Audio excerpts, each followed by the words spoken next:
Good afternoon, everyone. We're going to go ahead and get started with our seminar.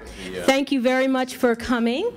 My name is Renetta Tull, and I'm the Assistant Dean for Graduate Student Development and the Director of the PROMISE program, which is a support program for our graduate students here at UMBC, and we also have students from College Park and from the University of Maryland at Baltimore. This is an annual seminar that we have every year, and typically it has been called When Faculty Say X, They Really Mean Y. However, we've been having some conversations with some of our faculty, and they wanted you to know that as faculty members, many times when they say X, they really mean X. There just might be a difference in interpretation. And so with these annual seminars, we're very happy when we have our faculty who volunteer their time to come and to answer questions, to answer some of those questions that you all have here in person, as well as some that you have submitted online. So our featured faculty for today are Professor Steve Pitts from the Psychology Department, and we thank you, Dr. Pitts, for coming. Professor Stephen Miller from Biological Sciences, thank you, Dr. Miller. Professor Bob Clark from Cybersecurity, which is one of our new programs, thank you very much, Professor Clark. And Professor Timmie Topoleski was scheduled to be here, but he's on sabbatical this semester. Hopefully he'll still get a chance to be here, but if he doesn't, we have three very able faculty members who are going to be answering your questions.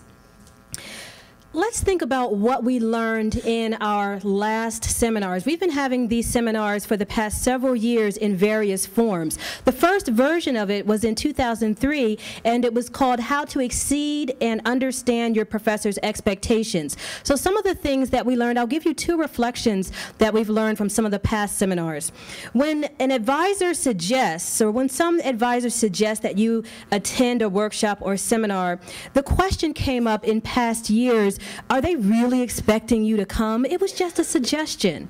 And the answer from faculty members have been yes, they do often expect you to be there, especially when they are organizing the seminar. If they're the ones giving the talk, whether it's a panel or if they're giving the keynote, if someone from their lab is giving the talk or someone from your respective lab is giving the talk, since you have a mutual advisor, if their former advisor or one of their former faculty members, someone that they respect very much in the field, is giving the talk, or if one of their former students who's now out in the profession is giving the talk, if it relates to their research, or if they are going to be there. So most of the time, in most of the situations, faculty members are saying that when they make a suggestion to you that you should attend a particular seminar or a particular workshop in your department, generally they are expecting you to be there. And I bring this up again because there's a student who had done a master's here at UMBC and is now at another university doing a PhD and did not obey this rule at a conference. He was at the conference with his advisor and other members of the lab, and the night before, the faculty member suggested that all of the students come to this particular seminar during the conference, and he thought, oh, it's just a suggestion. I don't really have to be there. It's not during my presentation or during my poster. I can just go and do something else. Well, to say the least, that particular faculty member was not happy with that student.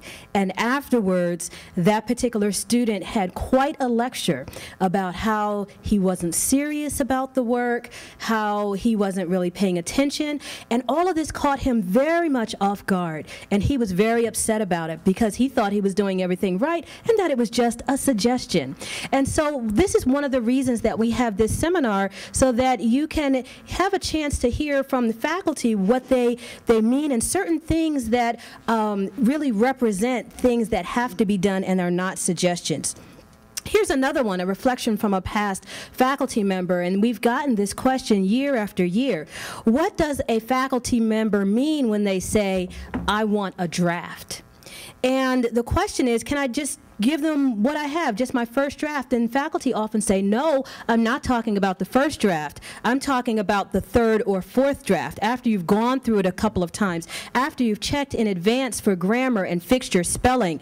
And one of the suggestions that a faculty member has had for all of the members in her lab, and she often tells people in the department, is that they need to buy The Elements of Style by Strunk and White so that they can learn how to improve their writing. And this particular book is available right here in the UMBC bookstore. It's under $10, so if you don't have it, it's a small gray book, and it's a great resource. So I highly, highly recommend it.